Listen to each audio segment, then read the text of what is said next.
আমার নাম মোহাম্মদ মহিন আহমদ। আমি একজন কৃষক, বরবটি চাষি এবং কি অন্য ফসলও আমি করি। কিন্তু কৃষকের এই আমাদের যে সেফটিটা, যেমন কীটনাশক ব্যবহারের ক্ষেত্রে আমি আগে কোনো নিতাম না, গ্লাভস ব্যবহার করতাম না বা মাস্ক ব্যবহার করতাম না, যার কারণে হয়তো আমার আজকে বিভিন্ন সমস্যা দেখা দিচ্ছে শারীরিক। এখন যারা মনে করেন যে আমাদের কীটনাশক ব্যবহার করে, তারা যদি সবাই অন্তত ন্যূনতম গ্লাভস মাস্কটা ব্যবহার করেও যদি ওষুধ দেয়, তাহলে অনেকটাই কৃষকের জন্য উপকার হয়, বা যারা কৃষিকাজ করে তাদের জন্য সবার জন্য উপকারে আসে। বর্তমানে আপনি আপনার শরীরে কি কি সমস্যার সম্মুখীন এখন হচ্ছেন এই বলুন তো? আমি এভাবে কীটনাশক গ্লাভস মাস্ক ছাড়া ব্যবহার করার কারণে এখন আমার হাতে সমস্যা দিছে, যেমন সিস্টেমিক ক্লারিসিস, অটো ইমিউনিটি যে ডিজিজ, এটা দেখা দিছে শুধু কীটনাশকের কারণে। এখন কীটনাশক যদি আমি ওই সময় যদি গ্লাভস দিয়ে ব্যবহার করতাম, তাহলে হয়তো এই জিনিসটা দেখা দিত না। ডাক্তার আমাকে বলছে যে এটা কীটনাশকের কারণেই সবচেয়ে বেশি এই রোগটা হয়ে থাকে আর কি, বিশেষ করে।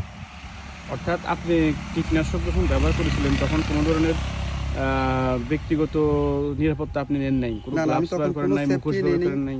তখন আমার আমি ডালাও কিছু কোনো পোশাক ছাড়া, এমনকি এখন তো আমি কীটনাশক ব্যবহার করতে গ্লাভস মাস্ক ব্যবহার করি। ওই সময় আমি নিরাপদ একবারে কোনো পোশাক ছাড়াই ব্যবহার করতাম, কোনো গ্লাভসও নিতাম না, এমনি অহপর দিতাম। দেখা গেছে ওইটা করাতেই আজকে আমার আজকে শারীরিক এই সমস্যা দেখা দিচ্ছে। আপনার মতো আমি অনেক কৃষক বা এই আমাদের যুবক ভাইদের দেখছি যে তারা হচ্ছে কীটনাশক খালি হাতেই মিশাচ্ছে, খালি মুখে স্প্রে করতেছে। তাদের উদ্দেশ্যে আপনি কিছু কথা বলেন তো। আসলে যারা কীটনাশক খালি দিতে কোনো সেফটি ছাড়া দিতেছে, তাদের জন্য কীটনাশকটা সবচেয়ে বেশি ক্ষতিকর করলে তো আর একদিনে ক্ষতি করে না, একটু একটু করে হয়তো যখন আমরা কীটনাশকটা দিতে দেওয়া দেখা গেছে যে আপনার শরীরের পশমে যে এটা শরীরে এফেক্ট করে, যার কারণে পরবর্তীতে বিভিন্ন রোগের ভুগতে হয় বা শারীরিক সমস্যা দেখা দেয়, মূলত কীটনাশকের কারণে। তাহলে আমরা কীটনাশক ব্যবহার করার সময় আমরা যারা চাষি ভাইরা আছি তারা হচ্ছে যথাযথভাবে নিজের নিরাপত্তা নিব আগে, তারপরে হচ্ছে কীটনাশক ব্যবহার করব। এটাই তো আপনার বার্তা? জি স্যার, এটাই মেনলি কথা।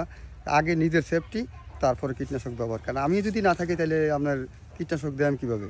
তো যার জন্য আগে আমার নিজের সেফটিটার প্রয়োজন, আগে সবচেয়ে আগেই আমার নিজের সেফটির প্রয়োজন বা আমার নিরাপত্তার প্রয়োজন।